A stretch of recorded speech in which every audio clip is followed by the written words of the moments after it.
Welcome to Dialogues of Desire, Non-Monogamy Unscripted, the podcast where we're rewriting the rules of relationships. So grab your intimacy and exploration passports and join us from the very beginning as we embark on an unscripted, unfiltered journey into the world of non-monogamy.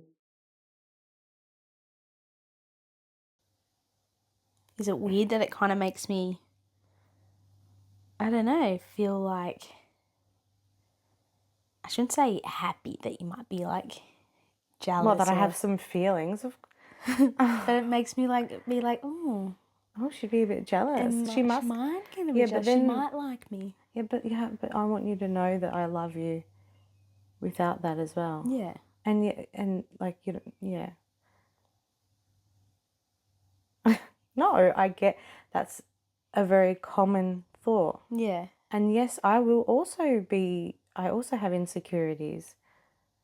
I don't want you to just rely on that to make you think that you care. I love you. Yeah. Yeah. Because that's not good. Well, that's also toxic. Yeah, because you'd be like, oh, I'm making her jealous. Yeah. Let's see if she does love me. Let's see if she reacts. Yeah. Because if she reacts, then that means that she does love me. Yeah. Fuck that shit. And I think that's probably why some people cheat as well. Oh, for sure. Or like, not even physically, just like going up to someone at a bar, say, and talking to someone, knowing that your partner's watching without maybe the sexual... Well, and if it's consensual, different story. Yeah. But, Yeah. you know, that knowing that the partner's watching and then they're like, who was that? Yeah. It's like, oh. You know, like that. But to do that... I don't want to play those games. Like, as I've told you, I'm not here to play games. I'll tell you how I feel, tell you how I am. And that's been really nice. And like you've even said that, that you're not used to that type of communication as well, or somebody telling you how it is and you're not having to guess how I'm feeling and stuff. And that's been really refreshing. Yeah. And you're still learning how to tell me how you feel. I think sometimes you worry. Yeah. Yeah. I think sometimes you worry that if you open up, that's the end of the relationship, depending on what the discussion is. Yeah. You're very much like that. You're like, are we breaking up? I'm like, no, bro, we're having a discussion. Bro. Yeah, but that's because I never saw my parents argue. And then when they first had their argument, like, it was because they were like, yeah, my dad had an affair and then they were breaking up. So I'm like, friggin' hell. Yeah, that's any type of like turmoil or argument or conversation where I'm like, this is the end. But I'm getting better not to say, do you want to break up with me? Oh, are you breaking up? I don't know what you'd say. Yeah. Are you breaking up with me? Yeah, you are getting better. You are getting better. Yeah. And I guess that's an insecurity and you reassure me on that. Yeah. But it open communication of all of those feelings and like it starts with like the foundation of having a safe place to feel that you can be open and tell that person. Yeah. I agree. And I think that's where like when we talk about mental health, you have to be open to talking about that yourself and admit some stuff you might not want to admit because you're ashamed of it. Like yesterday we were having a discussion about something that triggered me at the beginning of our relationship that relates to my current mental health concerns about my work stuff. Yeah. I had a very clear boundary about something in relation to that because I was in the peak of my absolute shit when I met you. Yeah. And I had this thing and I don't know, there was miscommunication and then something happened and I felt like I wasn't heard back then. And that was really hard. Then yesterday it was I brought it up again and you could not understand why I was bringing it up because you thought that situation had closed, we had come to a resolution. Yes. And I had to admit to myself that actually it is still a massive trigger and probably because I still am in the work situation and I had to admit to you that And that's still a work in progress, and that still is a trigger. And I actually need from you to reassure me in those instances. When I ask the question, it's not to question you, it's more to just validate what you know that experience to be. Yeah. Correct. And I need to make sure that I don't react like what I did and get on the defensive, because you're only asking this for reassurance, and that's how you also express your needs and your boundaries, and making sure that you are being heard. I understand that might come up again, and that instead of reacting and thinking that you don't trust me, that you're just requiring a little bit of reassurance that I'm supporting you and listening to your own boundaries and your safety. And that's a direct relation, or it has the impact is directly related to what you're going through with your mental health and what I'm going through with my mental health. Because I think if we were both in better places, things would have been different in that situation. So that's what I'm saying is physical injury, psychological injury, unrelated to anything else, even if it doesn't relate to your relationship, can affect your relationship. That's probably just a given. Yeah. But I think it's just really shit, the system that we are working with in terms of what we're currently on, and them not understanding the impacts of mental health concerns on your whole fucking world at times. Absolutely. Like even for psychological injury in Victoria, it's very, very, very hard to get this certain standard to be like, basically you are legit or whatever. Yeah, well, I think mental health, although so many people are like getting diagnosed with different mental health conditions, it's still quite a lot of stigma, and it's still really hard to like tell people that you might be experiencing this, or even the workplace. Are they going to support you? Like, do they think, oh, just rub some dirt in it, get over it, kind of bullshit, you know? No, my opinion is on that. Oh, and again, this is my trauma that relates directly to the corporate world and directly to my injury, is that it's all about ticking a box. Often it's about ticking a box. Yep. And they forget that there's a person there. Yeah. And also they don't understand that mental health concerns come in so many different forms. It doesn't just, like, for example, I can go out at times and I can put on, like, even doing this, right? It can be, this is like a small snippet of something, an attempt to have normalcy. Yeah.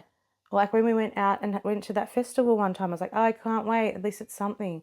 But I had a fucking mental breakdown, and I was in bed in the fetal position before that and had to push myself to get out. And I felt shit for the whole time, and, times after that. So you can't judge somebody on how they look at that certain time. Yeah.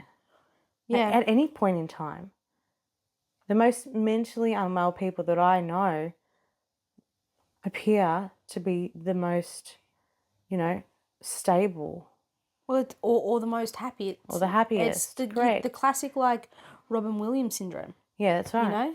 Exactly. Happy, go lucky, laughing, well-off person, but he's facing depression. And no one knows because it's a facade. That's right. Obviously, it's really important to have support systems with your mental health. Whether that's like your partner, friends, family members, or even external like therapists and people that you go to that can like be there, support, give you a safe place to be able to talk about things. Yeah, they don't necessarily have to have an answer, but just to be a bit of a soundboard and a support. Or a non-biased judgment. Yeah. You know? And sometimes family aren't the people to go to. If you feel safe with your family, absolutely. But just find the safe people and make sure that you're not just relying on one person to be that. Yeah. For example, your partner. If it's just, the two of you. Sorry. That is not you at all. I think you haven't, in the past, you just haven't spoken up at all. So you are now starting to speak up. You speak to me. You speak to your therapist. You speak to your mum. There have been times where I've had to be like, you need to talk to your mother. Because sometimes when we hold things in, we can then project onto other people and they don't understand what's going on. Yeah, for sure. I've done that in the past. Like I said, when I was dating the couple and I broke up with them and I was just I was miserable. And Mum literally had to ask me what the hell's going on because you're not being a very nice person. Yeah. And yeah. Because I always got taught that being angry, well, not always, but being angry is like a bad thing, or having emotions is a bad thing. I used to cry all the time. Well, that wasn't good enough. If I was too this or too that. Absolutely. And especially with anger, I'm like, anger is such a healthy emotion and such a normal emotion as long as it's channeled the right way. Yeah. And you can talk about it. I've got anger. That's why I go boxing. Yeah. I would not have gotten through this workplace stuff if I didn't have boxing, plus my therapist. Yeah. Plus then you came into my life, which is great. Plus my mum. But yeah, having multiple support structures leads to a solid foundation. Yeah, exactly. Yeah. Whilst we can, rely on other people or draw on other people, what about self-care? Like, what do you think in terms of mental health? How do you prioritise self-care? Yeah. Obviously, when you're down and freaking depressed, it's really hard. Like, you get out of bed and have a shower after 2 days just laying in my pajamas, and just something like having a shower or brushing your teeth. So it's just difficult. And so I think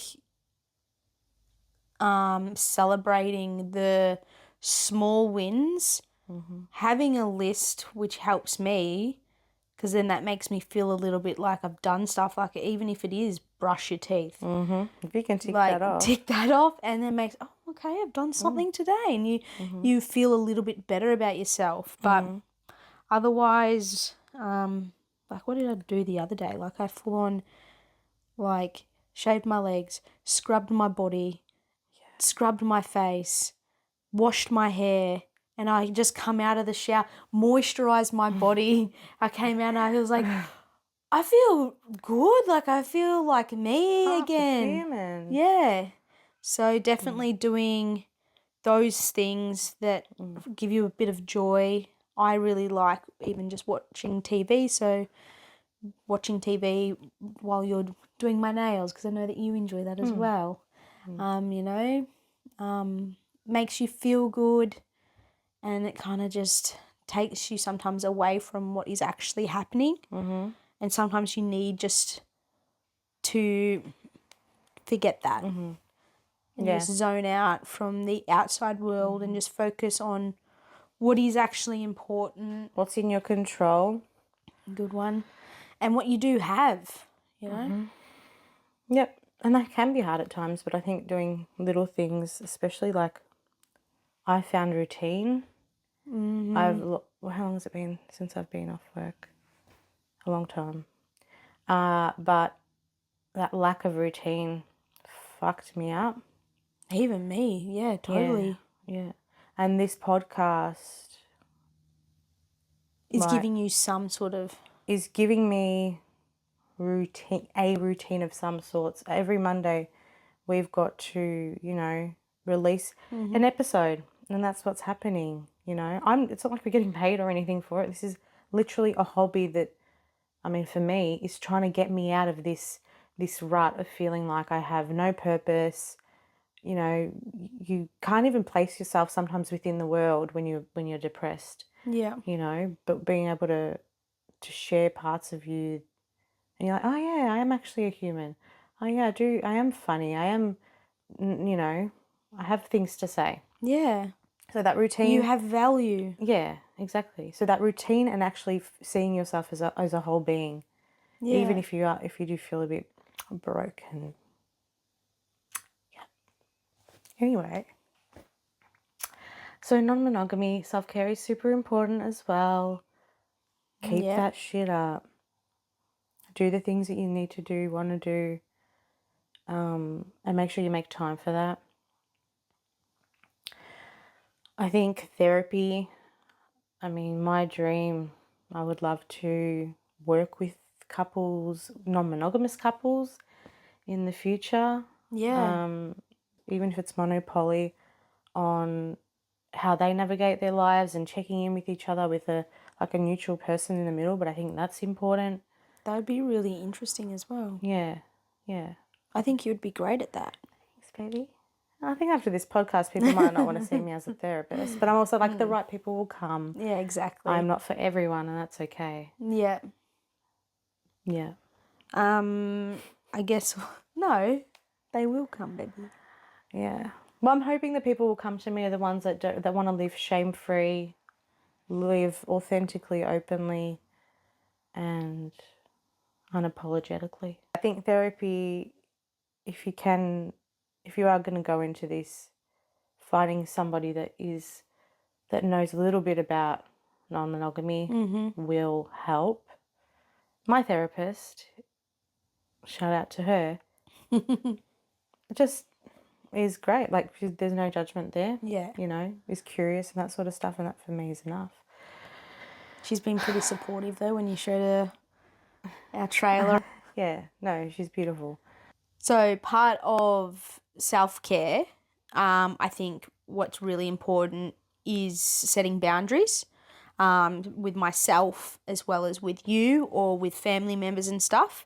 I think just so that you are protecting your own mental health when it's a little bit more fragile than it normally is.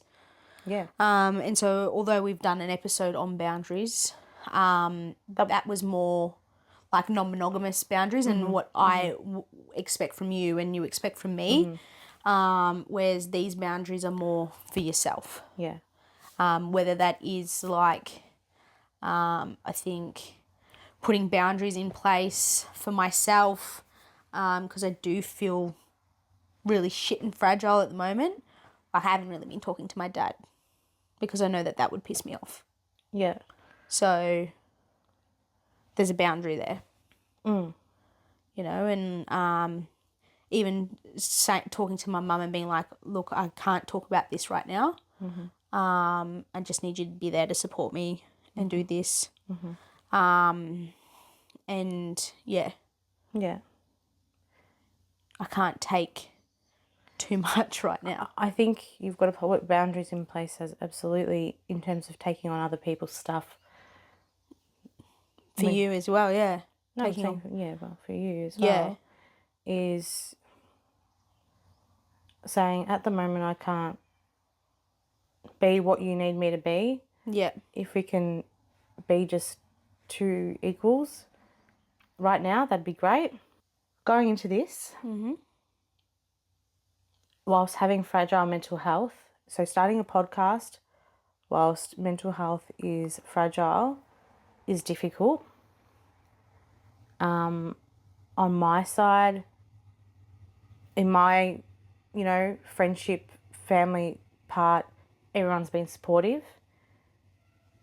But I guess it's because I'm the one that's being the non-monogamous one.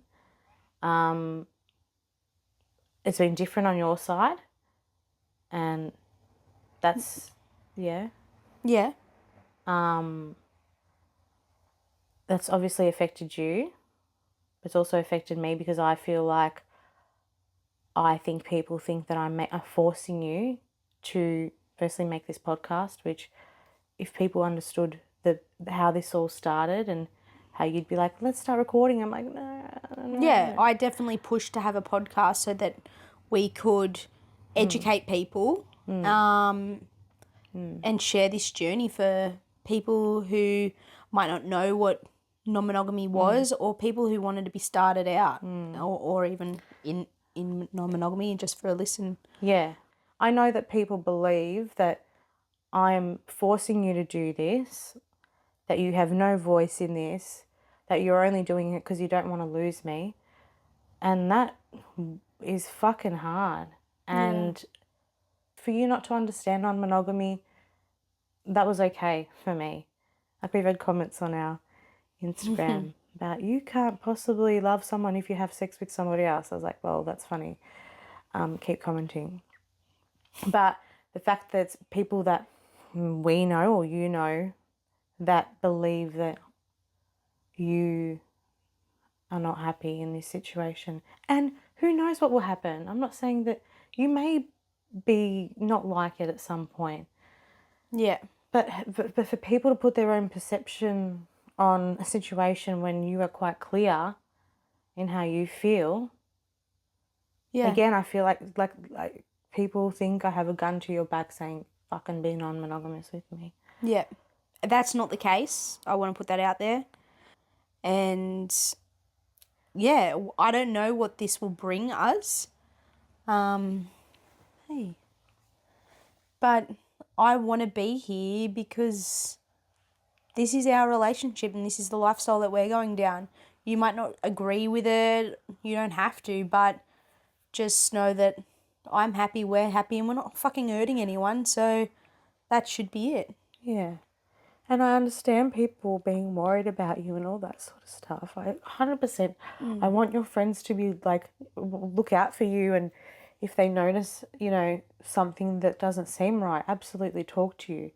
What boundaries are you putting up to protect you from that?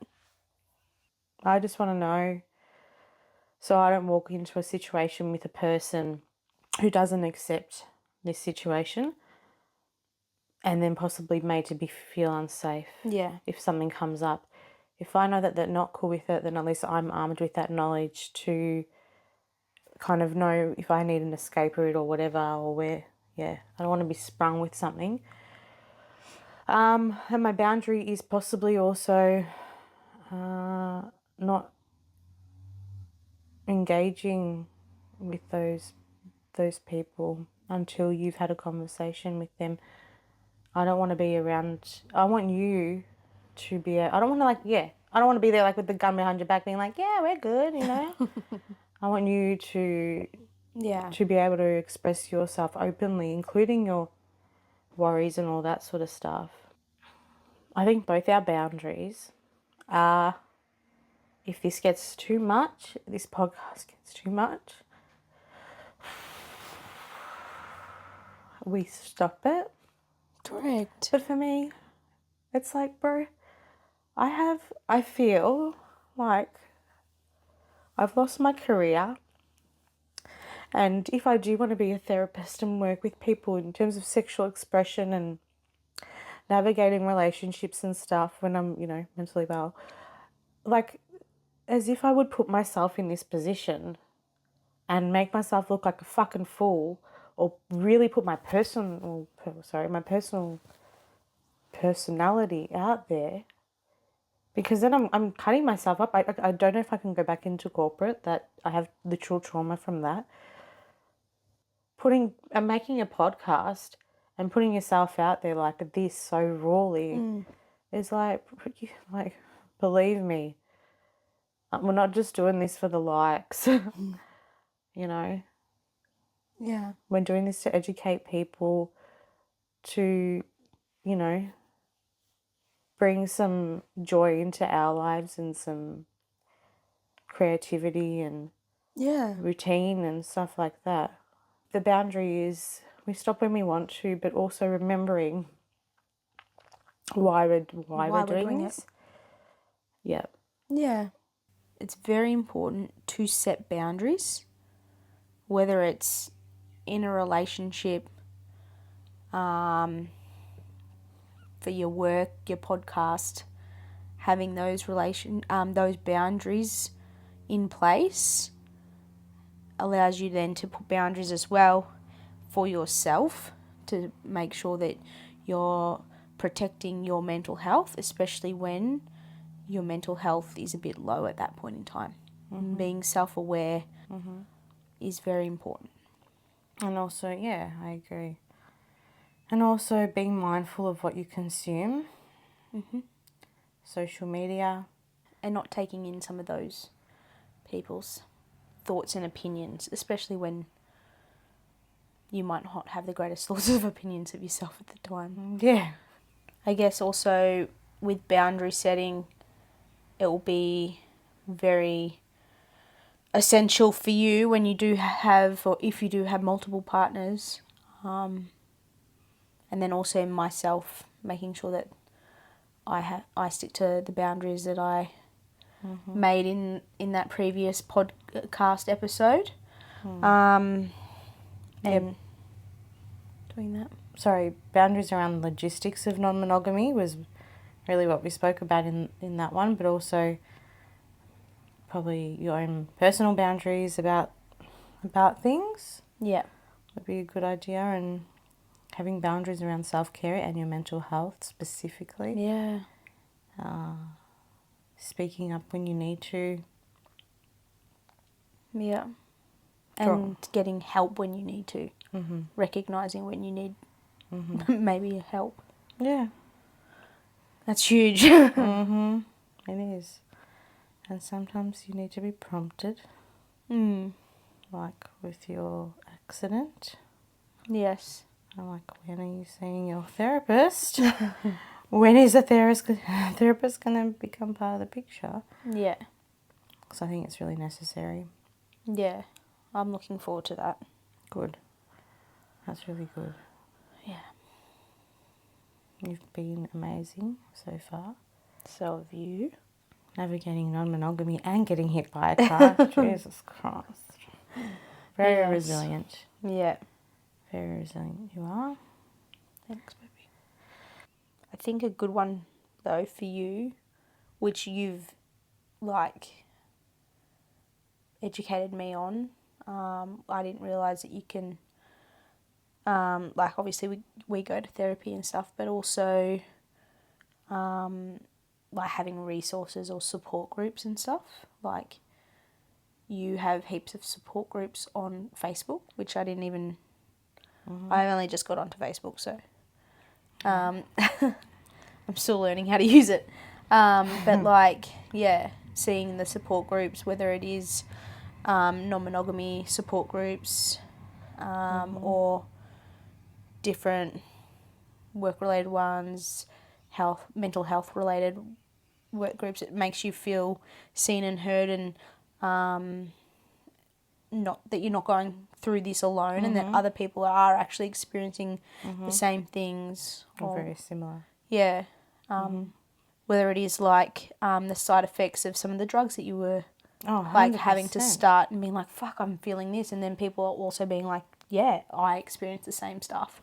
So it makes you feel like you're not going absolutely bonkers when you're already in a mental shit place. For me, it's been really good. I mean, there is such thing as too much information sometimes, and you've got to be mindful. But I've been through 6 different type of antidepressants, and none of them have worked. Yeah. And the one I'm currently on is I'm about to go off because I feel horrible and feel like an alien, feel like you're out of your body, feel like all these things. Antidepressants are amazing.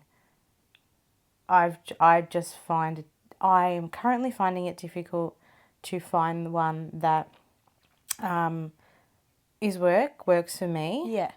I'm also trying to go through some trauma therapy, which isn't working as quickly as it does for everybody else, which has made me feel a bit shit as well. Yeah. I'm doing EMDR for the trauma that is related to my work stuff, and people have said, oh, I did one session and cured. I'm cured. And I'm like, I've gone through however many and I just don't feel anything. Yeah. Um, It all works at your own rate, and yeah. sometimes comparing yourself to other people is just as bad. Yeah. But but that's right. Those support groups are good in trying to sometimes figure out if what you're feeling is normal. Having a good psychiatrist, psychologist to also go through that. I also was very much advocating for my sexual health, which we can talk about in another podcast, in terms of my libido. I've always had the highest sex drive and had a sex drive. Yeah. Always quite high. And before I met you, some of the medications that I was on, I was like, what the fuck is this? This is making me even more depressed. No deal. Yeah. That's not actually a side effect that I'm willing to give up. To deal with. I support people for some people that is fine and they're willing to, if they feel better in their mood, work around their sex drive. I think there are definitely things that you can do and work with that, which is what I've learnt recently. But for me, it was just something that I was pretty clear on. Yeah. That you shouldn't have to live with a loss of sex drive. And the medications that I'm on now.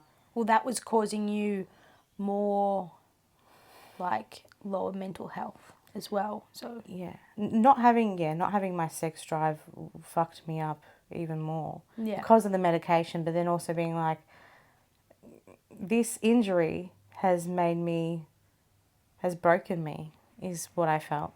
Yeah. So that's why I was advocating for myself in other ways. Yeah. In the ways that I could control. Yeah. So yeah, support groups. Advocate for yourself in terms of your mental health. You can have a therapist. If you don't gel with them, you move on. Yeah. Do not stick with one if you're not gelling with them Correct. in some way. Yes, it's going to take some time to get to know them. But they're all different. They are all all different. have their own different ways of either communicating or whatnot. So there will be one out there that you find is great, but you do have to sometimes do the works. Yeah, exactly. You'll research. Like, I've had some very interesting ones. My current one I've known for quite a long time. I went to another and I was like, this is not okay. Yeah.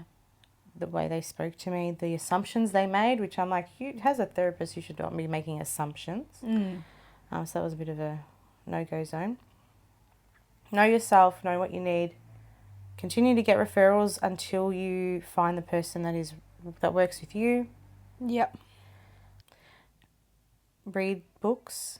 If it's in relation to non-monogamy, there's a few good books out there. Yeah. What's that one that... Polysecure. Polysecure. I'm just starting that and that's Oh, yeah. really good. Oh. Yeah. But I don't really read, so I'm listening to it. Yeah, to the audio. Yeah. An audio. So that's really good, especially if you're into podcasts, which I know you are because you're all listening to this. Yeah. But yeah, audio books, Actual books. Articles. Podcasts. Be careful on the articles. Some articles are a bit trash. But yeah. broaden your... And find your people sometimes. Find your people. I think that's and I think that's what's the hardest when starting this, when you've got this broad idea, like I am part of all these non-monogamy groups. I know a few non-monogamous people. You listen to the things, so you're basically like, yeah, it's a whole community. Yeah. But that's not the reality for everybody else. Like, they don't know that community, so it's really weird. Yeah. People are uncomfortable by some of the things that we were talking about, and I'm like, oh no, this is what I talk about all the time. Well, and like, I didn't think I knew anyone that was really non-monogamous, but like also since doing this podcast, I found out there are people who I know and interact with that are like, go through different non-monogamous avenues, whether it is being swinging or having another partner or partners, but do have like a hierarchical relationship, or now even I have another mate that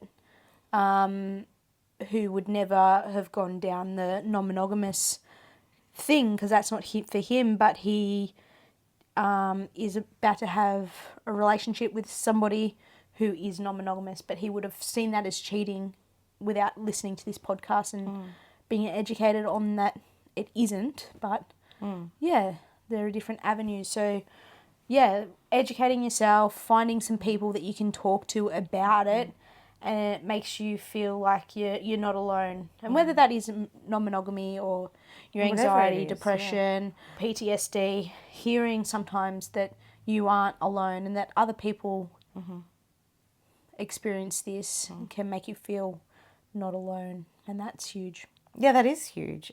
And you know what? Majority of the people I know have dabbled in non-monogamy, ethical non-monogamy, Yeah. actually, in some way, shape or form, or want to. Yeah. Like they do, or it is a desire of theirs, but they don't know how to talk about it. Yeah. And then there's, just cheaters, and we can go into that another time. But there are people doing things behind closed doors that you don't know about. Exactly. We're just talking about it Yeah. in our bedroom with you. So don't judge people, or don't assume that it's only a certain type of person that engages in non-monogamy, Yeah. because that can really hurt the people that are non-monogamous, because you're putting them in a category that perhaps they don't exist in. People can define themselves as they wish, and as long as it's safe, sane, consensual, then in my opinion, go forth, Yeah. And I think that in terms of non-monogamy, with more education, it will become something that is a bit more normal, and that sort of anguish that can come from people not understanding will lessen with more education. And if they then choose to be ignorant, then that's on them. Yeah. If they have all the information and still believe whatever they want, Yeah. that's okay. Non-monogamy is not for everyone. We're not saying it is. We're not saying it's the way to go at all. Do whatever you want, but accept that there are different ways of doing things. Correct. Different relationships. Like any time in your life, you've got to be flexible. And when it comes to non-monogamy as well, there will be times where it will be more ramped up, and other times where it'll be, not so much on the radar. We will get to points where, who knows, I might have a partner and mental health issues may come up again, and we navigate them, and we'll have to navigate them within the polycule, or however it's going to work. Yep. And no, it's not everything is just going to stop, like it kind of has now, probably. And we'll revisit it soon when you feel comfortable with me going on dates and talking to people. How do you feel about that? Well, I don't like that you're not going on dates and stuff, and you've put your monogamy journey on hold for me, but at the same time, I appreciate that. Is that what you need right now? Might need a little bit of space in the house. No, I'm joking. I don't know really what I need, but hearing you say that, yeah, I didn't. I probably haven't thought about how the impacts of it on you, how I'm feeling, and the impacts on it on you. How do you feel about me dating if I was to date now? Honestly, I don't know. Sometimes I think, yes, get out the house so I can just watch TV and in peace. put my face mask on and eat my steak and kidney pie. But other times, if I sit down and think about it, I think, I might be a little bit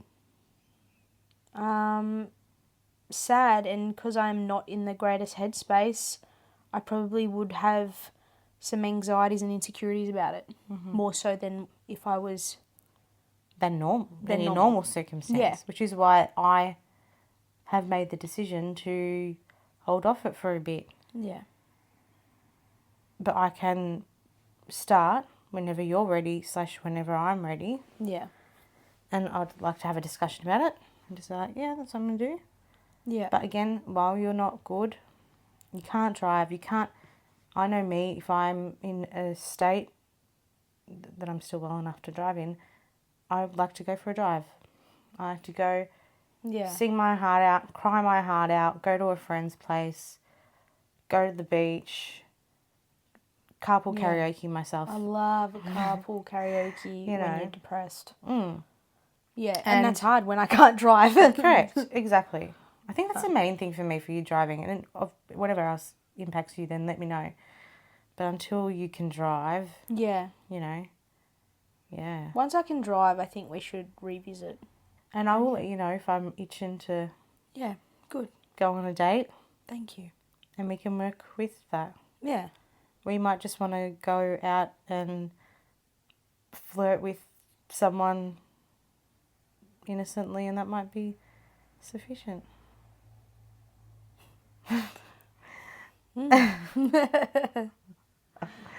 Yeah.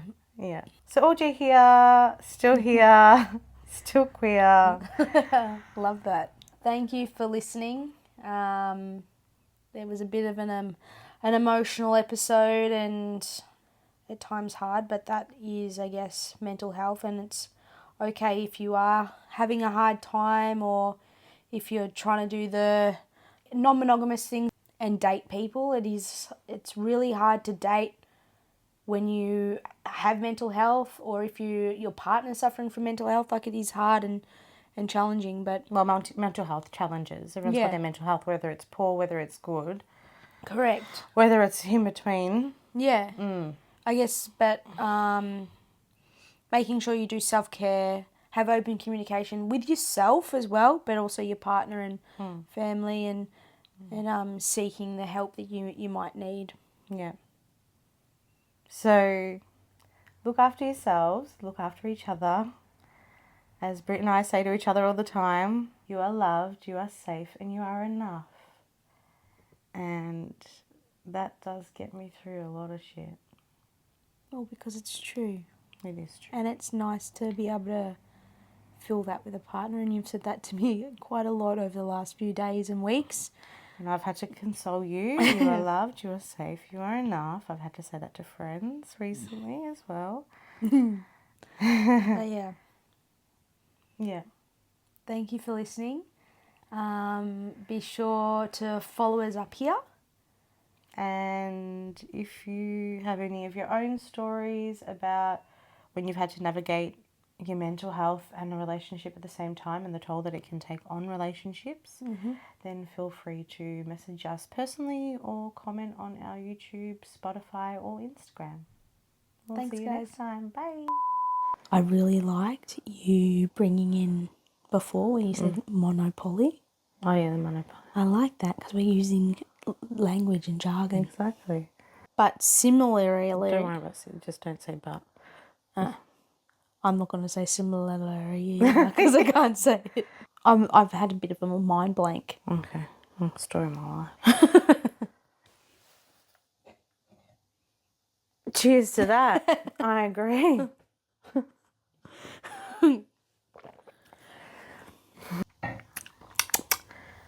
Do you want to give me some examples? Nope, because I can't think of any. Thanks for tuning in to today's episode of Dialogues of Desire. We hope you've enjoyed the conversation and maybe even learned something new. If you loved what you heard or we've piqued your curiosity, make sure to follow us on Instagram, YouTube, and TikTok. We'll be sharing the latest and greatest content there, so you don't want to miss out. And don't keep all this juicy goodness to yourself. Share our podcast with friends, family, or anyone you think might enjoy listening. The more the merrier, right? Until next time, stay curious, stay open, and keep those conversations flowing. We acknowledge the traditional owners of the land on which we are recording, the Wurundjeri people of the Kulin Nation. We pay our respects to their elders, past, present, and emerging. We recognise their continuing connection to land, waters, and culture, and acknowledge that sovereignty was never ceded. We extend that respect to all Aboriginal and Torres Strait Islander peoples. The views discussed in this podcast are our own and are evolving with our continuing experiences and ongoing knowledge. This podcast is for entertainment purposes only and does not replace the advice of a health professional.